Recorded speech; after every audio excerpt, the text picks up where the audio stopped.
कल हम पाठ का शीर्षक निकाल चुके हैं। पहला पद वाक्य का पढ़ चुके हैं।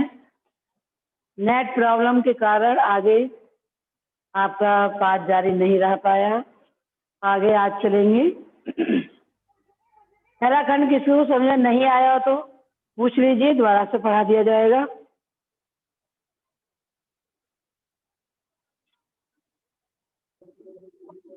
जल्दी बोलिए।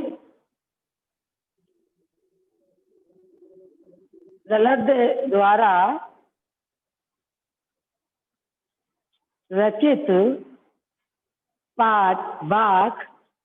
पहला पद, रस्सी कच्चे धागे की खींच रही मैं नाव। ये सबको समझ में आ गया है नहीं? यस मैम, आ गया। Yes ma'am. चलिए सेकंड चलते हैं। खा खा कर कुछ पाएगा नहीं, न खाकर बनेगा अहंकारी। सम खा तभी होगा संभावी, खुलेगी सांकल बंद द्वार की। इस वाक्य में कवयित्री ने भार्य आडंबरों का विरोध किया है और उन्होंने बताया है यदि हम अंतःकरण से समभावी रहेंगे तो हमारी चेतना व्यापक हो सकती है। हम इस संसार में अच्छे से जीवन यापन कर सकते हैं। समभाव का मतलब समझते हो बच्चों? सभी के साथ समान व्यवहार करना एक तो संभाव ये है। और इसमें इन्होंने बताया है कि ना तो हमें विषय वासनाओं में अधिक लिप्त होना है और ना हमें उनसे दूर भागना है। अब आप कहोगे विषय वासनाएं क्या होती हैं? सांसारिक सुख सुविधाएं, माया मोह लोभ मद मत्सर जो हमारे अवगुण हैं, ये हमें ईश्वर प्राप्ति में बाधक होते हैं। तो कवयित्री कहना चाहती है कि हमें समभाव रखना चाहिए। हमें ना तो पूर्ण रूप से संसार में लिप्त होना चाहिए और ना पूर्ण रूप से वैरागी होना चाहिए।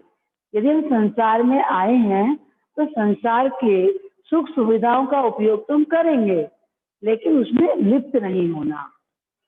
क्या कहती है वो? खा खा कर कुछ पाएगा नहीं। यदि हम सांसारिक भोगों का उपयोग करते रहे, भोगों को भोगते रहे। अब आप कहोगे सांसारिक भोग क्या है? अभी मैंने बताया, जिसको हम लोग मानते हैं। हम सांसारिक लोग मानते हैं जिसके पास बहुत पैसा है, कोठी है, बंगले हैं, स्टेटस बहुत अच्छा है, मतलब सब कुछ है, जीने की सुख सुविधाएं, उसको हम बहुत अच्छा मानते हैं। पर ऐसा नहीं है। ईश्वर के यहाँ हमें क्या करना है? ईश्वर के यहाँ तो हमें सदकर्म देखे जाते हैं। हमारे सदकर्म का जो खाता लेकर जाता है वो धनी होता है।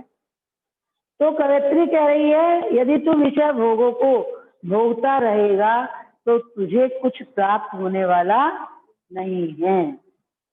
न खाकर बनेगा अहंकारी। और यदि तू विषय वासनाओं का उपयोग बिल्कुल न करेगा, वैरागी हो जाएगा, तो क्या हो जाएगा? तुम्हारे अंदर घमंड आ जाएगा। क्योंकि कि मैं तो इतना पूजा पाठ करता हूँ, मैं तो इतना दानी हूँ, मैं तो इतना वैरागी हूँ, तो हमारे अंदर अहंकार उत्पन्न हो सकता है। इसलिए उसने सुझाव दिया है सम खा तभी होगा संभावी। हमें इस संसार में सम रहना चाहिए, सबके साथ समान व्यवहार करना चाहिए। ये साधारण मतलब शाब्दिक अर्थ है।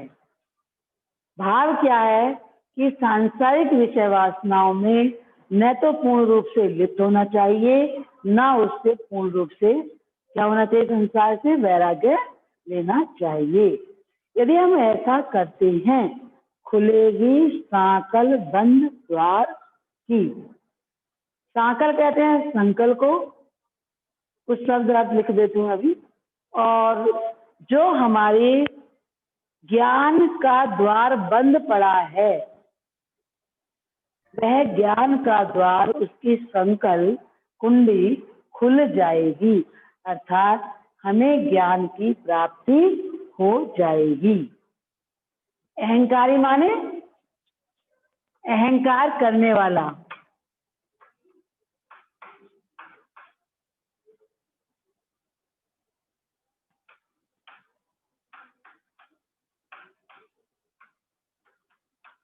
अहंकार मतलब समझते हो? घमंड, घमंड करने वाला। सम माने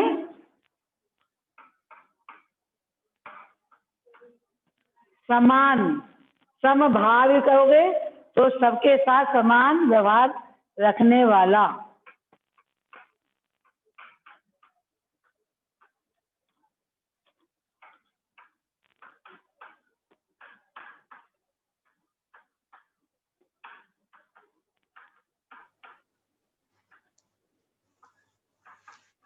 समान व्यवहार, समानता का व्यवहार।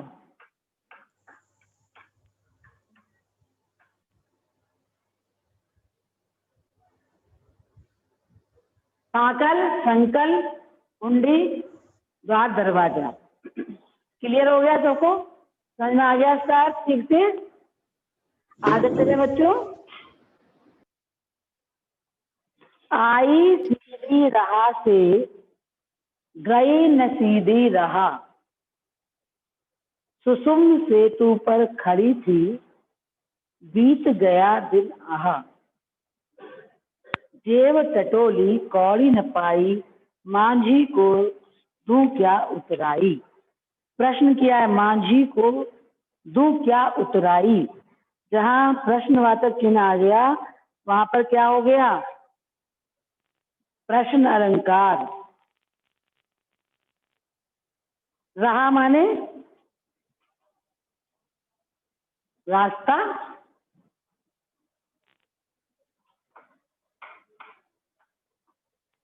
मार्ग।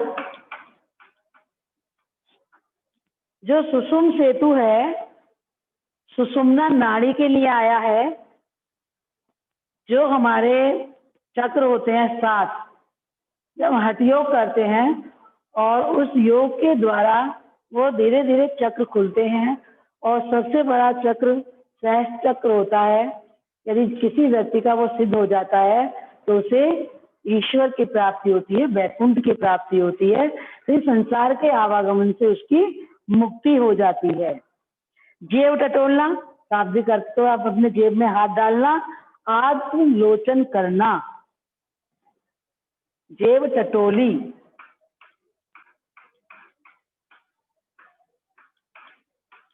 शाब्दिक अर्थ यहाँ पर है जेब को देखना, टटोलना, उसमें कुछ ढूंढना। और वैसे है आत्मालोचन, अपनी आत्माओं का लोचन, आत्मालोचन, अपनी आत्माओं को देखना।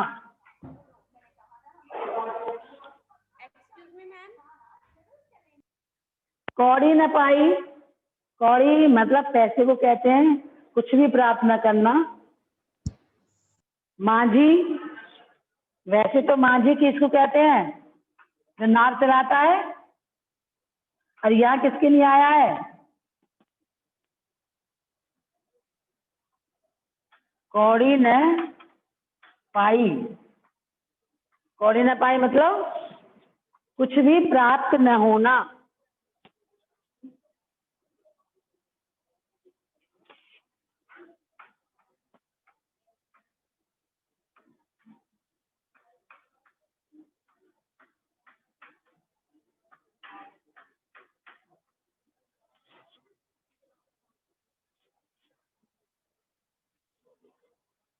मांझी, मांझी किसे कहेंगे? वैसे तो मांझी नाविक को कहते हैं। मैम मांझी नारी को कहते हैं ना? हेलो, हाँ बच्चों। Yes ma'am. लेकिन यहाँ किसके लिए आया है? कौन है हमारी नाव, कौन चला रहा है? ये जीवन रूपी नैया कौन चला रहा है? ईश्वर भगवान। उसके बिना कुछ नहीं। उतराई माने किसी को, जैसे मानो हम कहीं नाव में बैठते हैं तो पैसा देना, तो यहाँ पर क्या है, कौन से उतराई देनी है? सत्कर्म रूपी। अर्थ देखेंगे, आई सीधी राह से गई न सीधी राह, सुसुम सेतु पर खड़ी थी बीत गया दिन आहा। कवयित्री ने इसमें बताया है कि हमें हठ योग के चक्कर में नहीं पड़ना चाहिए। सीधा हमारा जन्म होता है, हम सीधे राह से भी यदि ईश्वर का भजन करें तो उसको प्राप्त कर सकते हैं। और यदि हम हठ योग के चक्कर में पड़ जाते हैं तो क्या होता है, हम उस चक्कर में रहते हैं, ईश्वर की प्राप्ति हमें हो नहीं पाती, सत्कर्म हम कर नहीं पाते। और जब हम ईश्वर से मिलते हैं, ईश्वर के पास जाते हैं, तो सत्कर्म रूपी एक पैसा भी हमारी जेब में नहीं होता और हमें बाद में पछताना पड़ता है।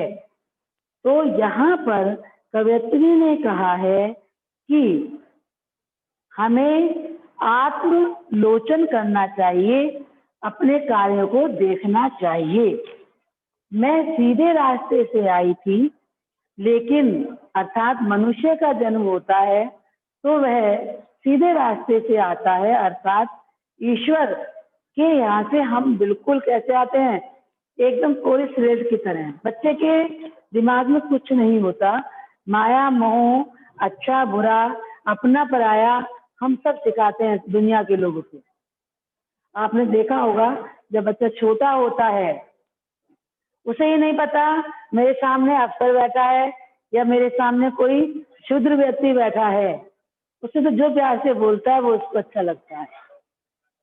लेकिन जब बच्चा थोड़ा बड़ा होता है, बाहर निकलता है, तो हम उसे सिखाते हैं, घर में रहकर ही तुम्हारी मम्मी है, पापा है, भाई है, बहन है, बाहर जाता है तो ये तुम्हारे दोस्त हैं, स्कूल जाने लगता है तो हम ही सिखाते हैं उसे, अपनी चीज किसी को मत देना, अपनी चीज संभाल कर रखना, ऐसे नहीं करते, हम सिखाते हैं। बच्चे को कुछ नहीं पता, लेकिन हम सीधे राह जाते नहीं हैं, क्योंकि संसार में रहकर इतने चक्करों में, ईर्ष्या द्वेष में फंस जाते हैं कि हम ईश्वर को ही भूल जाते हैं।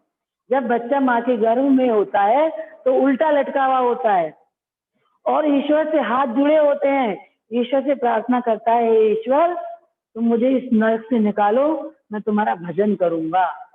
क्योंकि हमारे शास्त्रों में ऐसा लिखा है कि मानव जीवन 84 लाख योनियों के बाद प्राप्त होता है और यह ईश्वर प्राप्ति का एक अनोखा साधन है।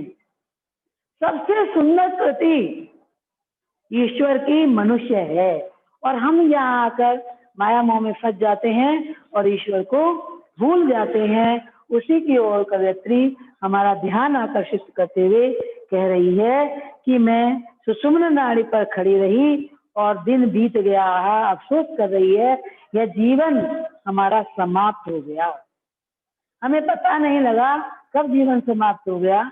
इस माया मोह के चक्कर में, हठ योग के चक्कर में जेब टटोली कौड़ी न पाई। जब ईश्वर के पास गए, हमारा हिसाब किताब हुआ तो क्या हुआ, हमने अपनी जेब में एक सत्कर्म रूपी भी कौड़ी, मतलब पैसा नहीं था, एक भी सत्कर्म नहीं था जिससे हम, जो हमारी इस जीवन रूपी नैया को चला रहा है ईश्वर, उसको इसका कुछ मेहनताना दे सकें, कुछ उतराई दे सकें। तो यहाँ कवयित्री ने कहा है कि हमें सरल रूप से ही, जरूरी नहीं समाधि लगा कर बैठो, तिलक छापे लगाओ, कलियुग केवल नाम आधारा, जपत जपत नर उतर ही पारा।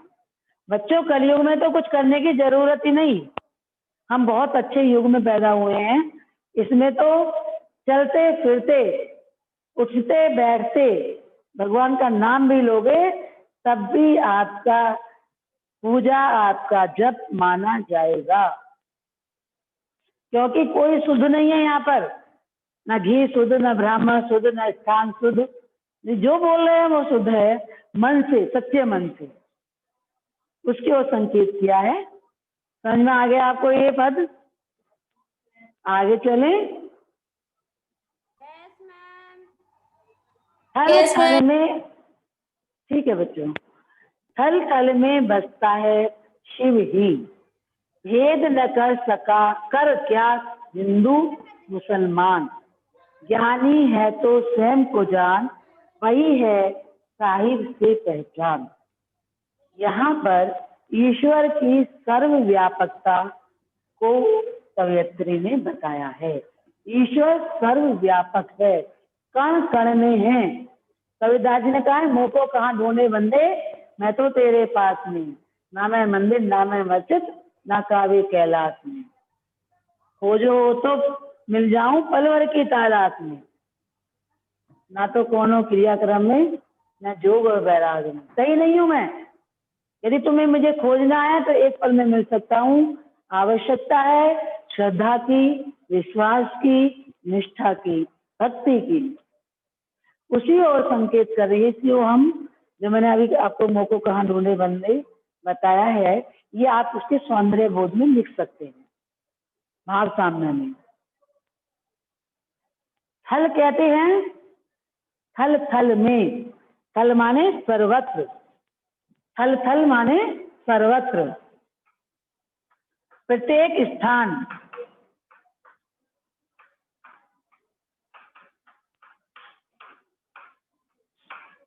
हिंदू माने हिंदू और शिव माने भगवान शिव, मुसलमान ये भी जाति है, ज्ञानी माने ज्ञान प्राप्त करने वाला, साहिब भी ईश्वर के लिए आया है, शिव भगवान शिव के लिए और साहिब भी ईश्वर के लिए आया है, साहब के लिए आया है।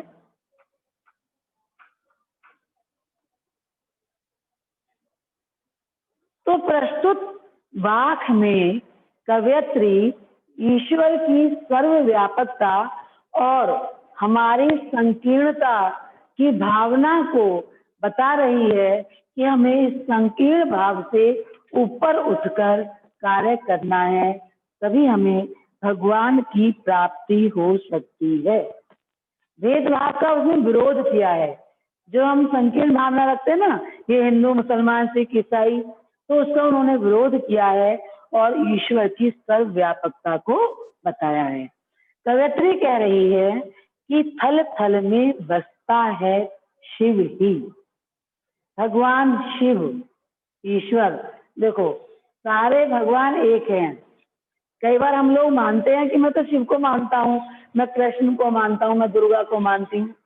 सारे भी जो देवता हैं वो एक देव है, सारी भी जो शक्तियां हैं वो सब एक शक्ति का रूप है, चाहे वो लक्ष्मी है, सरस्वती है, दुर्गा है, कोई भी है।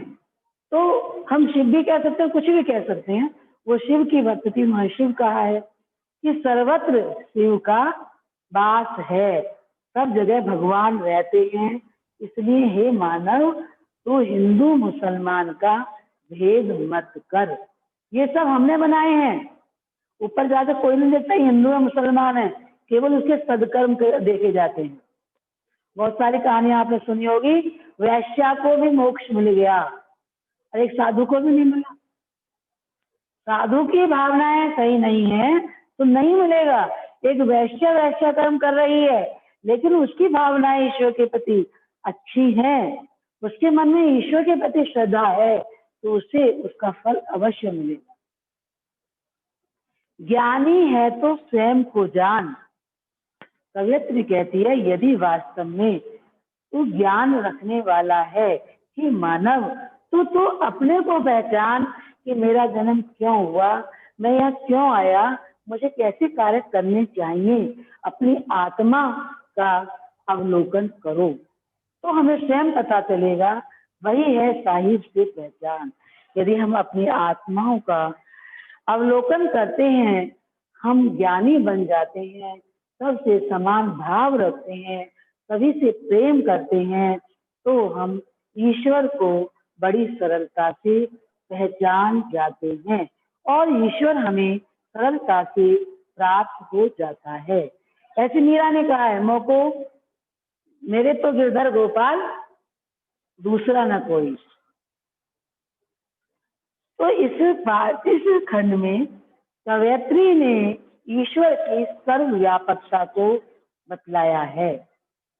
लाली मेरे लाल की जित देखूं तित लाल, लाली देखन मैं गई मैं भी हो गई लाल। हमारे आडम्बरों का विरोध किया है, जैसे कबीरदास जी ने किया है, पाहन पूजे हरि मिले तो मैं पूजू पहाड़, ताते यह चाकी भली पीस खाए से हिसार। बहुत सारे उदाहरण हैं। माला फेरत जुग भया भया न मन का फेर, कर कर मन का डाल दे मन का फेर। माला का विरोध किया है उन्होंने, पत्थर पूजन का विरोध किया है उन्होंने। तो पढ़कर देखेंगे, जहां से समझ में नहीं आता है मुझसे अभी पूछ लेंगे, समय बचता है तो। अभी 5 मिनट दे रही हूँ, इसके प्रश्नोत्तर भी आपको समझा दूंगी, अन्यथा कल आपको प्रश्नोत्तर करा दी जाएगी। तो इसके काव्य सौंदर्य में आप ये लिखेंगे कि सरल सहज तत्सम तद्भव शब्दावली है। इसमें पहले खंड में कवयत्री ने 4 है ना, ईश्वर प्राप्ति के लिए अपने किए गए प्रयासों को व्यर्थ बताया है। दूसरे में उसने संभाव रहने के लिए कहा है, और तीसरा आ जाता है तो उन्होंने बताया है कि हमें सदकर्म करने चाहिए, किसी योग हठ योग के चक्कर में पढ़कर अपने जीवन को वैसे ही व्यर्थ नहीं करना चाहिए। और अंतिम वाक्य में बताया है, ईश्वर सर्वव्यापक है, ईश्वर सब जगह है और हमें किसी प्रकार का भी भेदभाव नहीं करना चाहिए। मैम हाँ जी। किसके प्रतीक है? हैं? मैम रस्सी। रस्सी किसका प्रतीक है? सांसों का। हमारी शरीर की जीवन रूपी नाव को हम कैसे खींच रहे हैं? श्वास रूपी धागे से बंधी हुई है ना। श्वास निकल जाता तो क्या हो जाता है? शरीर नश्वर। एक सांस की तो माया है, सांस निकलते ही सब कुछ बेकार, कुछ पता ही नहीं है। और बताइए। Okay ma'am. और पूछना है किसी को कुछ?